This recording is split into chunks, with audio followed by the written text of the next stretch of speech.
Good afternoon. This is Running History of Memphis. I've forgotten what segment it is. I don't think it matters anymore. With me today is Melanie White. Melanie came here from California some years ago and was part of the early days of running in Memphis, road running. We've talked to other guys who were part of the track scene and never ran on the roads at all. They only did track in season, and thus for them road racing and road running was like, no, that would hurt. So that's how I felt about track. So you came here when? 1985. 85. And you were already running in California, is that right? Mm-hmm. I had started running about 3 years before that. Were you competitive out there? Not really. I mean, I just seemed to have this barrier. I think I was thinking back on it, and I had in my 10K times, I just had this barrier. I couldn't break, and until I came here, and then I managed to do it. So I really. What was the barrier?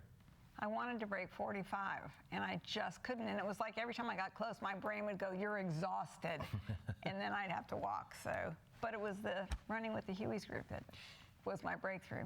And that, you can explain that to us. Well, there was a group of runners that ran every Wednesday night from Huey's, and we would leave from Huey's and run through Overton Park and however far everybody wanted to go, and then end up back at Huey's and eat. And hydrate on beer. Hydrate, yeah. And I think, if I think back, I think I was like the only girl in the very beginning of the Huey's group. You were. And so it was really nice because you all, it seemed like each week somebody drew the straw to stick with me, and it really brought my times down because I was trying harder, and so it was really fun. It worked. Yeah, when you showed up, we formed that group primarily to meet girls. You did not. We did, because all four of us were bachelors, and we were all Midtowners at that time. And John Tracy, you remember John was one of them, Steve Morley, Jim Williams, and I were the four who really got it started. And then Big Jim, Anita and James Vaughn. James Vaughn. Yeah. They came along later.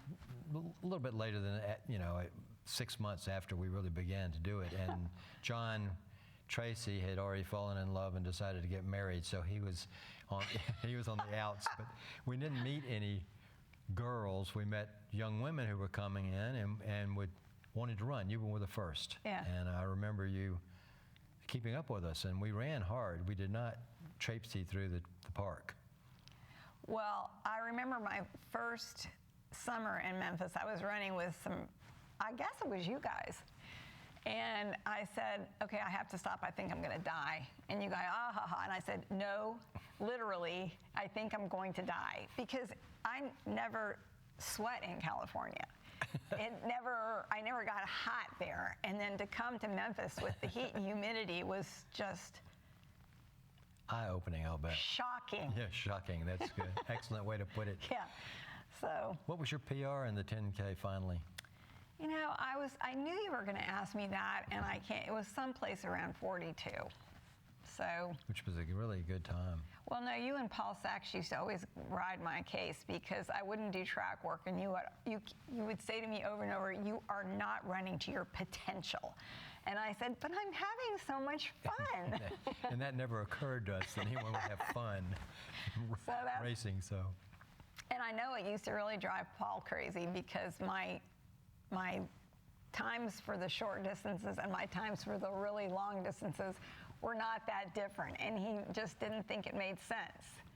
And he still Neither did you. No. It didn't make sense, but it was just my metronomal body. And you began to take tennis lessons from Paul fairly quickly, too, after you moved here. Yeah, we were running one day, and he said, "I've started this group called the Working Women's Tennis Group. Why don't you come?" And I went, "Tennis?" Because I was a racquetball player, but I started, and I think that I basically paid Paul's house note for the first couple of years. Wow. Should have taken up tennis myself in that case, I guess, or at least taught tennis. Yeah. Well, you were one of the premier women runners during that time. You were. I never think of myself that way. I know, but ever.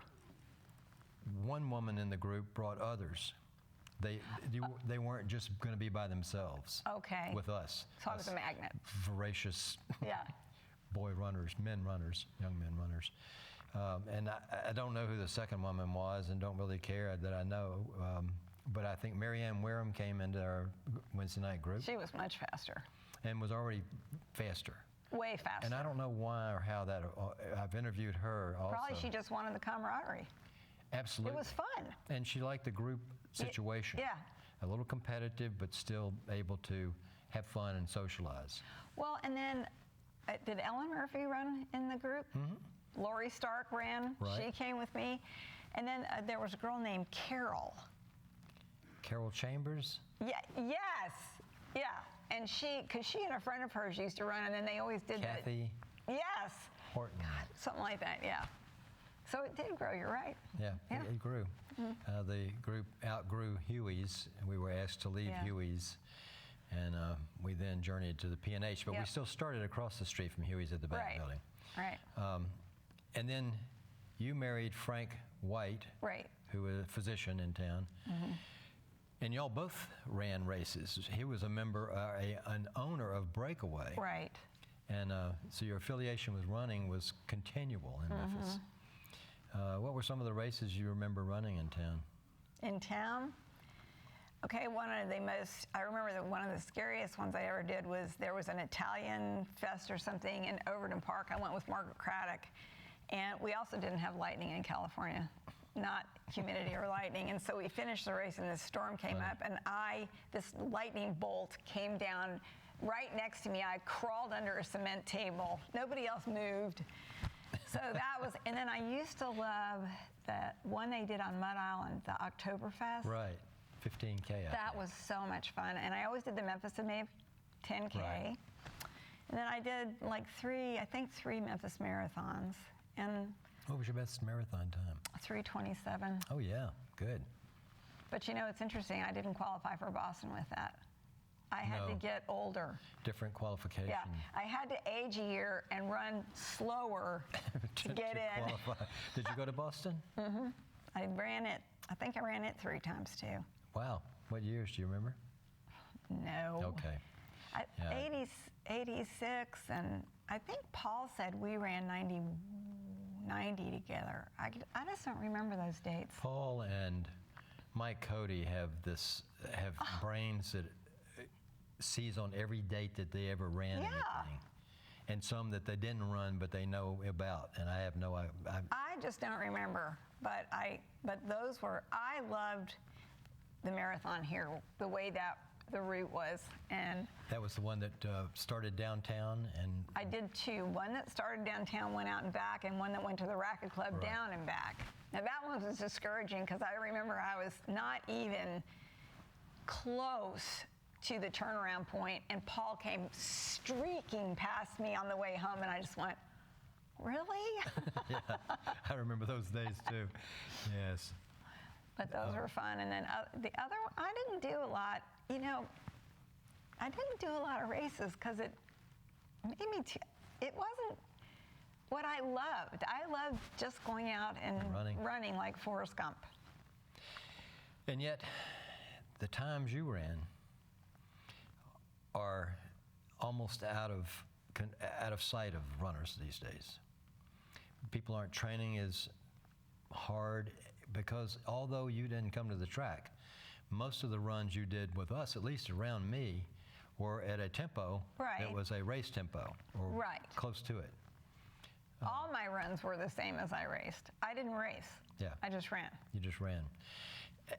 Which made it wonderful to run a 42-minute 10K. Nowadays, that would probably be close to a winning time in the Especially if you're female 70. division. Oh gosh, well, goes without saying now. You know. Like Paul said, Mel, just come to the race. You can crawl and you're going to win your age group. Crawl. But why? And why would one want to do that? I don't know. Didn't we all wear out on getting little plastic trophies on wooden bases? I mean, after a while, it was just kind of like, oh, please. I just liked running, and I still like running. Do you still have any of your old trophies or T-shirts or anything? My T-shirts, I have my marathon medals, and that's Do you? it. Good. The rest of them you put on the curb. I know I used them to make trophies. I was tutoring in the public schools here, and so I used them to make trophies for my kids. Excellent. Although, Wow, great I had idea. to always have girl students. Yeah. Well, good. Yeah, repurposing your trophies. That's pretty good, though. That It was real, and they loved it. Oh, I'll bet. Yeah. What a motivation. So. Talking of distance races, we had, the 15K. There were others out on Singleton Parkway that were further than 6.2 miles. And, Yeah, there was a half marathon out there. Yeah, and 20K, I think we had a 20K and then 25K, and the days of distance running now is declined. Gone. To have a 10K now, you see the field reduced by about 2/3. People don't want to run that far. It's become so social, which is an ongoing discussion in the running community. Well, it's really funny because I was running with a friend this morning, and we were talking about how the Memphis Marathon's got a 5K and a 10K and a half and a whole. And I never liked 5Ks because you felt like you really were supposed to try to run as hard as you could. But then when you got to the 10K, you could kind of just go out and you can run. enjoy yourself. Yeah. So the short distances were way more stressful for me. And we used to call it a sprint. Yeah, well, I called it Yeah, okay. I don't know what I called it. Well, Not something I want to You do. can't use it on tape, okay. How many marathons did you do? I stopped on 10. 10. Yeah, I was 3 gonna here, 3 Bostons. A Montreal, 2 Houstons, Marine Corps. Oh, wow. Is that about 10? Yeah, that's 10. I stopped at 10 for 2 reasons. I was running and my hip started hurting. And so I said, if I get it through this race and can run after, I will never do a marathon again, because obviously. Right. And then, my time I had been really consistent, and my time was slower, and I thought, okay, well, this is a good even number. Yeah, let it go. I'll just stop.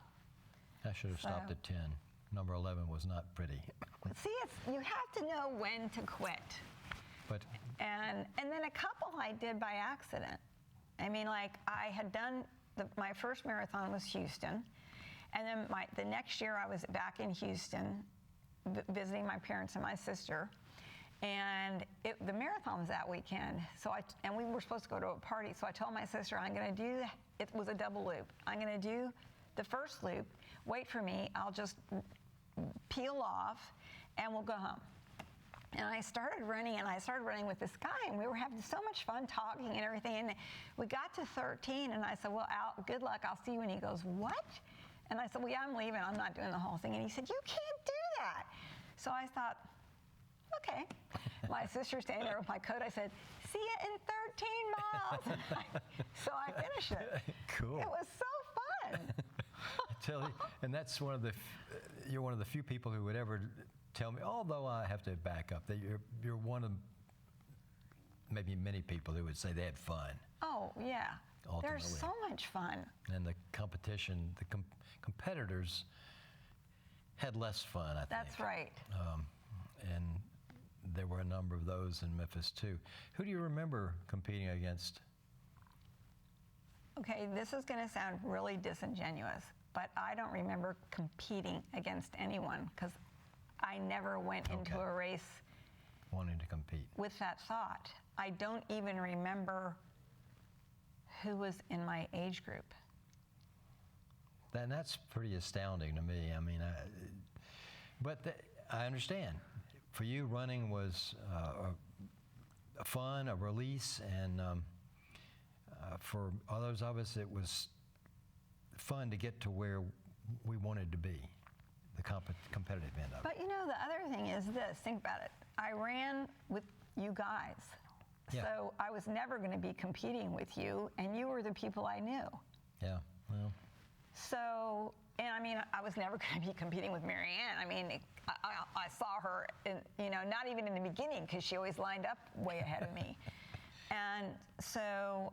But we always considered you one of the elite women in Memphis? No, you didn't. I never did. No. Yeah, when women were mentioned, your name was always in the mix. Probably because I talked the most. Well, I'm not going there, but you remember Laura Linderman, now Dr. Laura Linderman. Yeah. And, Now, she was really fast, though. yeah. And Susan Diggins now. Oh, yeah, I forgot about her. And she and Ellen were competitors. Yeah, and she, I think, was my age group. She was aware of it. I just didn't think about it, you know? I really didn't. And like, I remember one year, the Memphis Marathon, were Ellen and I in the same age group? She beat me like by 20 minutes or more. You know, I don't know. Yeah, I mean, that was the year, I think she ran like a 3:05 or a 3:10, didn't she? 3:04, yeah. 3:04? Yeah. Yeah.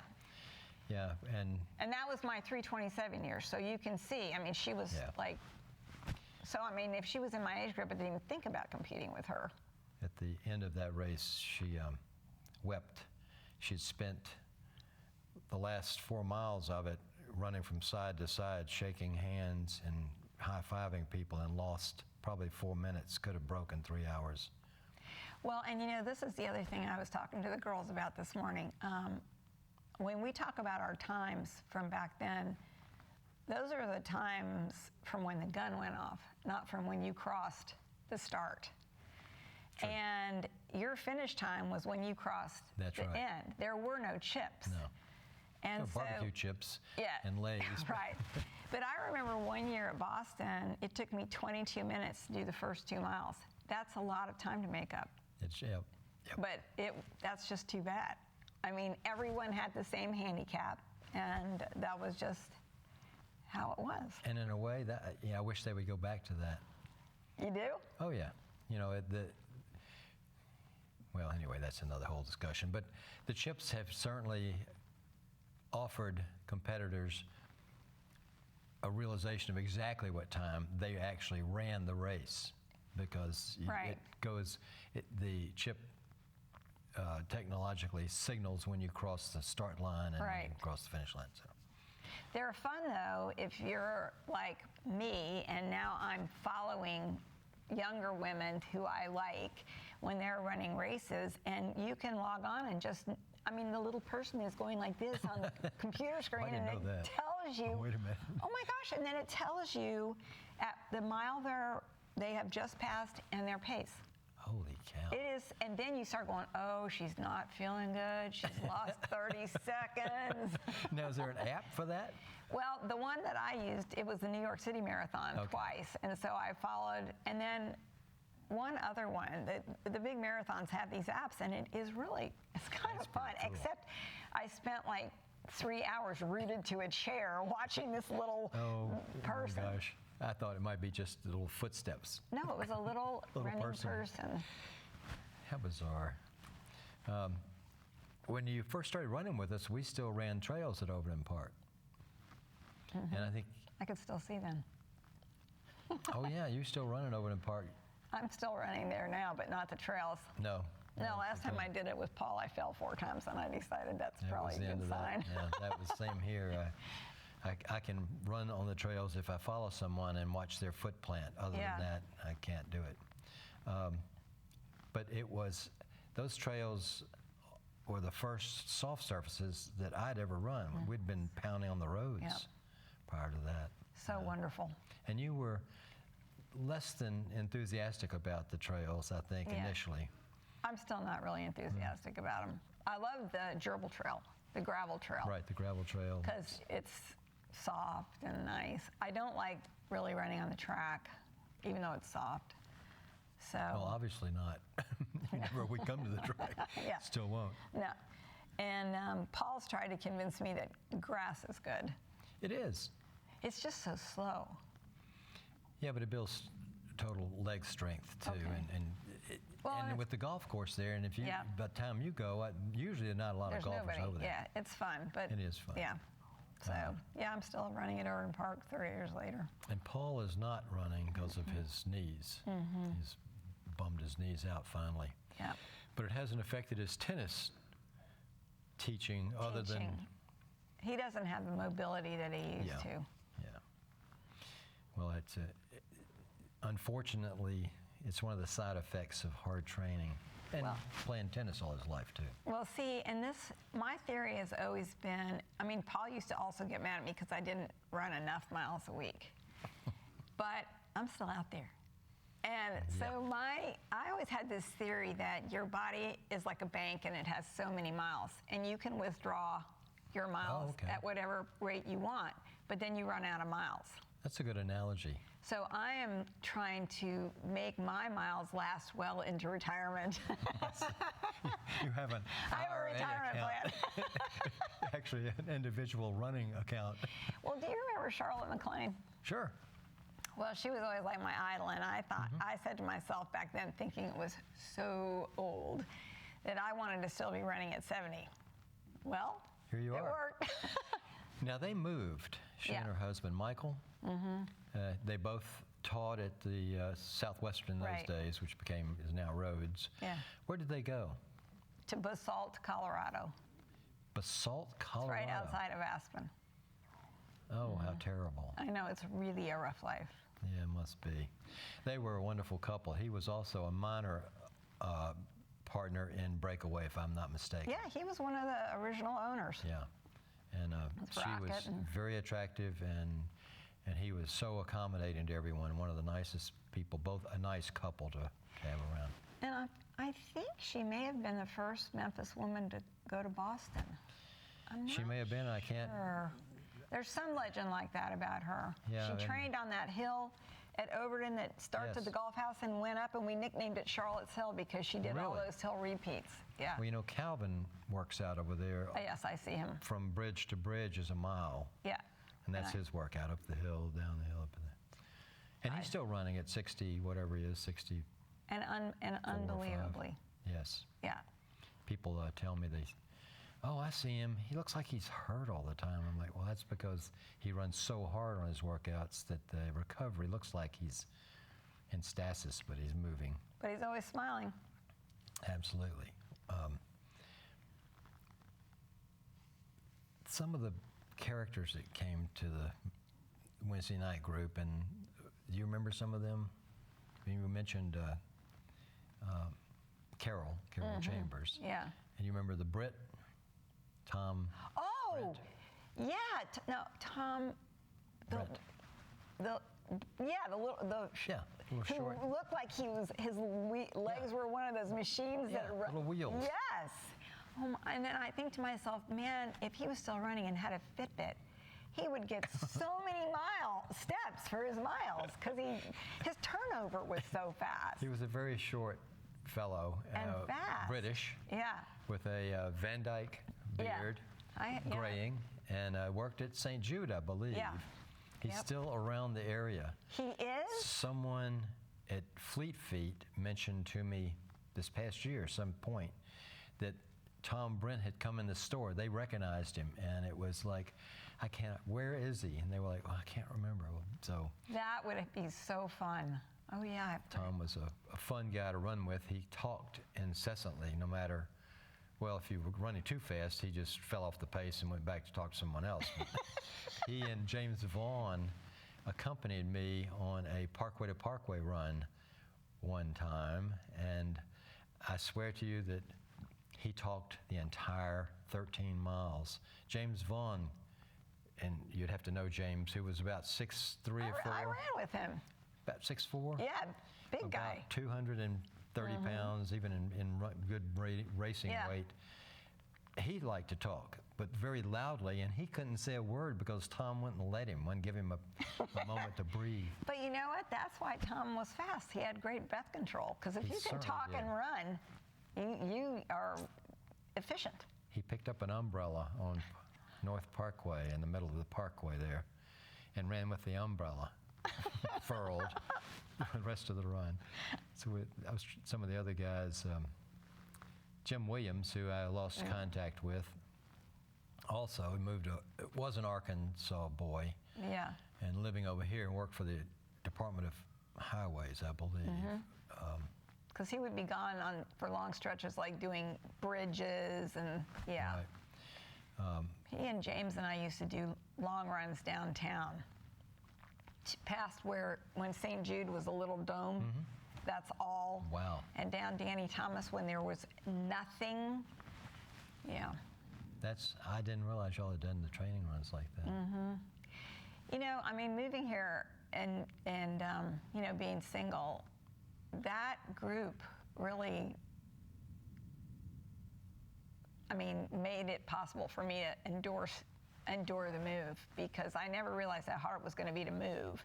Yeah, that's a long So haul. it was, they were, you know, not only my running group, but my social group. Don't you remember Anita and James used to have Sure. those parties on the weekend, and he would Over eat on Peabody. raccoon or whatever? Yeah, and downstairs in their rec room. Yeah. Oh yeah, I've seen them since she's an administrator at the Baptist Women's Hospital, and I've seen him at a couple of fundraising events, dressed up in a tuxedo, and he has not changed.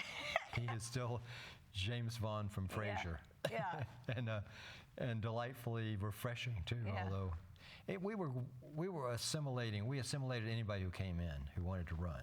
Yeah, that was a great thing. And that's one of the things, like I've told so many people, that the thing that I loved about Overton Park is honestly, all of my closest friends that I have made in Memphis, I've made on that trail. Every single one of them.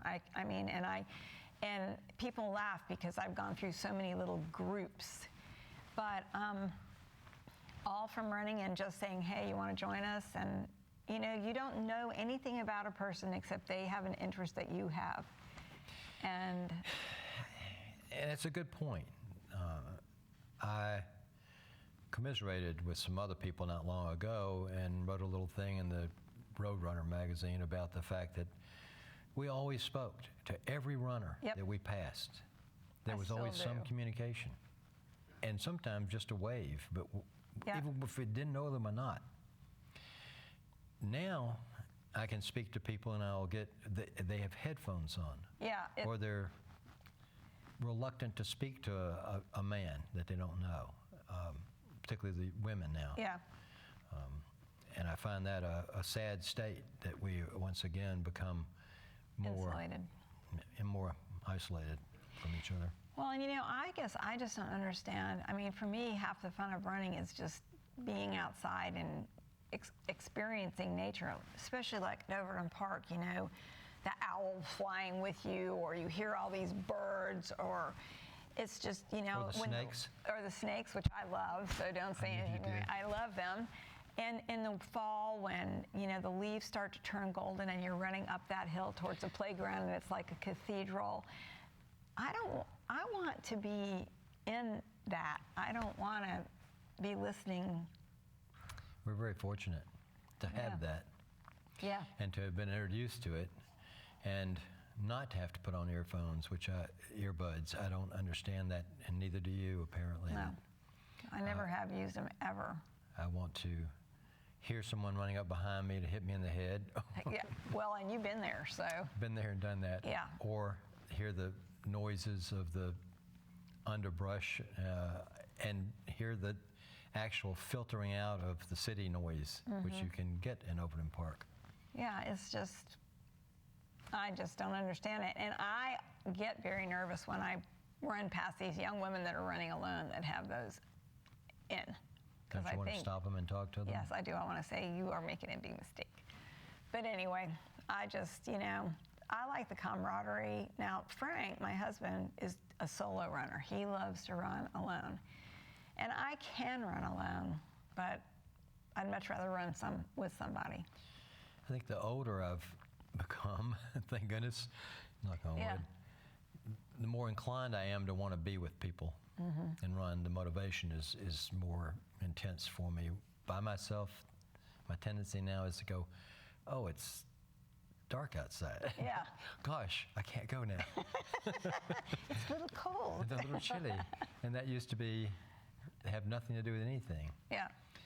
You know, I'm working at Breakaway a little bit now. Oh, I didn't know that. That's so fun. Some little, very part-time hours. Barry had been looking for some part-time people, and I said, well, gosh, you know, it's winter. And anyway, it's very interesting. He said, well, I don't care if you sell anything or not, but just talk to people. And so, as it has always been easy for me to do, I find myself talking to a guy today who was looking at gloves, $34 pair of gloves. I said, go and find yourself a little pair of cotton, $3 Right. gloves, and those are fine. That's all you really need. Really? I said, Now Barry's going to love that. yeah. Well, I'm going to see if we can't order some. Well, yeah, get those ones from Tractor Supply. Yeah, Tractor Supply. 30 pairs of white cotton gloves in one package for $5.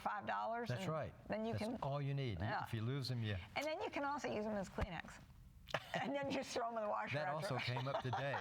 Someone said that. They said, and all you have to do is, blow your nose and throw it away because it's not but 50 cents. I'm like, well, how the values have changed. But It's interesting because there are a lot of older people that are walking and doing exercise. So I think it's not a bad idea to have a representative of that generation at Breakaway.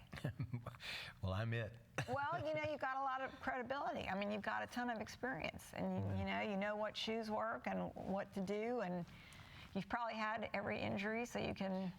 I can, and some yeah. they don't even know about yet. But no, the technology in shoes has changed so radically that I find myself a child in the wilderness now. But I can lump through it.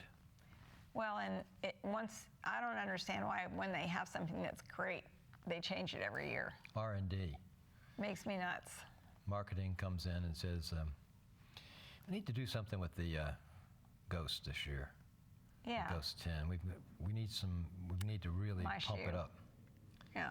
And so that's what happens. Well, and then Nike had made a shoe that was for bunions. I thought, this is genius. Got rid of it.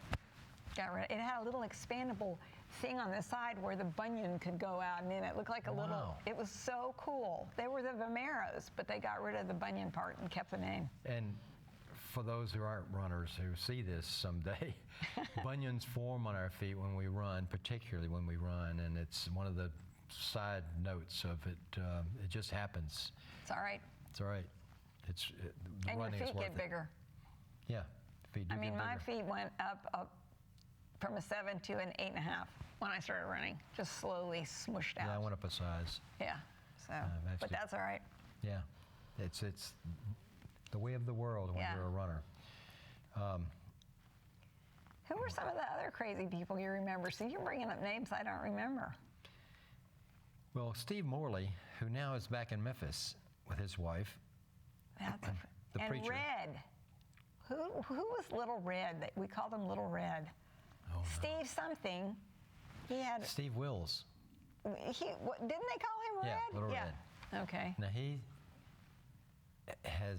he's still in Memphis and coached at St. Agnes for a little while, the middle school girls, because his daughter was there. Okay. His son had gone to St. Dominic and he wasn't coaching there, but he's still around and still running. Now Steve Morley, the preacher, we called him. In those days, I know who you're talking about now. Yeah. Okay. we had a T-shirts that had silhouettes of the runners, of the Wednesday night runners, and Midtown Memphis Social Aid and Athletic Club. That's I exactly still right. have mine. Memphis. Do you really? Yes. Oh, you keep hold of it. I might be knocking on your door someday. Go, give me that shirt. It's a singlet. Oh It yeah, was singlet. purple. It's purple, yeah. And the last person in line is me. I had a headband on. I always Yeah. wore a bandana around. You'll Right. see it, and poofed hair. Right. Because it just had long hair and it poofed up anyway. But everybody had beer, tea, beer, because Steve wouldn't drink beer. He still doesn't drink alcohol. He drinks only tea. Well, I've got one of those. That's still. remarkable. I actually ran in it one day. It's Nobody. 100% cotton. I know, and nobody had a clue Of course what not. it was. But Oh, see, those are the fun things. And I've still got a Parkway to Parkway shirt. Do you really? Yes, I want to and get all pictures my of Mark them. Edwards shirts. I have I think every Overton Pike 5 Mile Classic shirt that he designed. And that was a number of them. Yep. But I do want to get pictures. If you'll take pictures and email me the pictures of your singlet Okay. and your shirt, I have to go. because I'm going to put those in the files. Okay. here. I I'll sure go will. up and look through and see what else. See, you when you get a time, so. Yeah. Did you do the Classic this year? I was not here. I was in Virginia. I know you weren't. And I can't believe it. I was so bummed because, Bill Rogers? Yeah. I know. Last time I saw him was in Boston. I got my picture taken with him. And he was Looks the same. more than happy this time in Memphis to be photographed with everyone. Yeah, He spent a long time with everyone.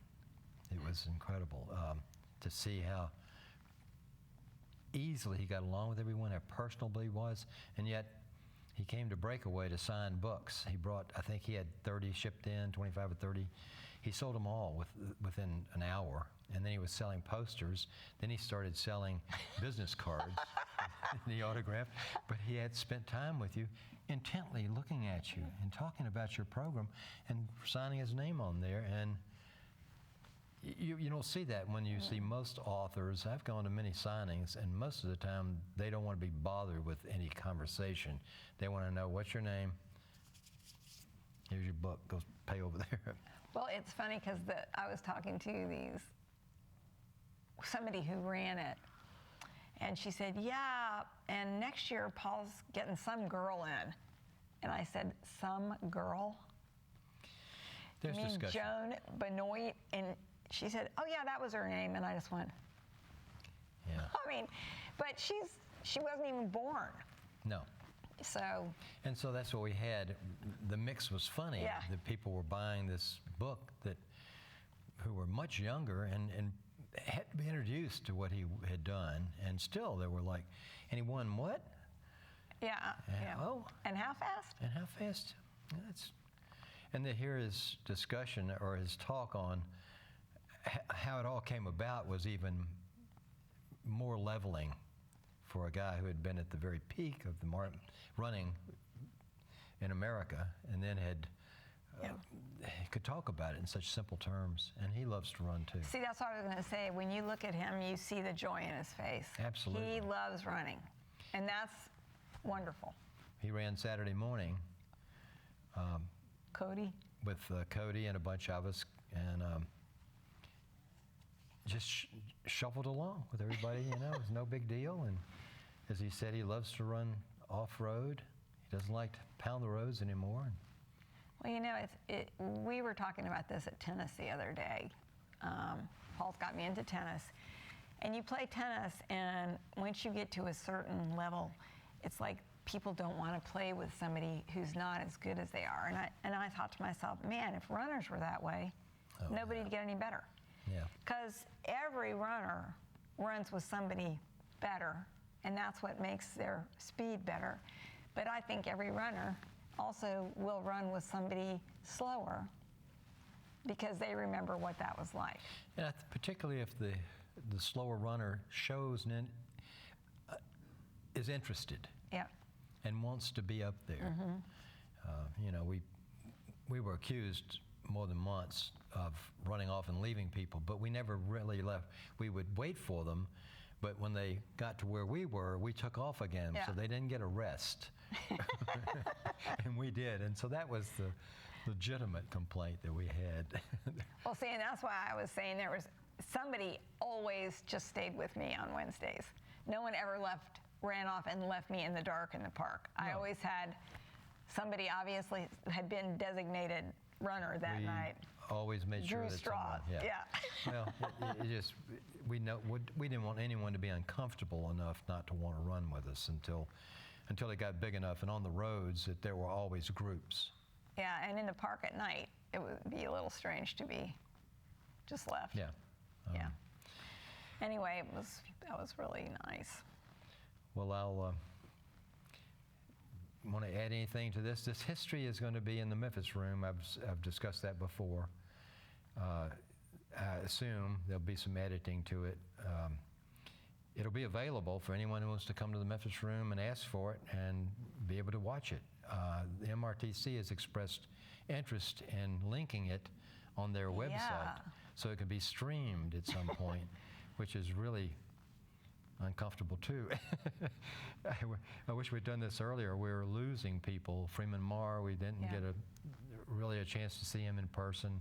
Jim Mathis. Well, look at all the initials on the T-shirt. Absolutely.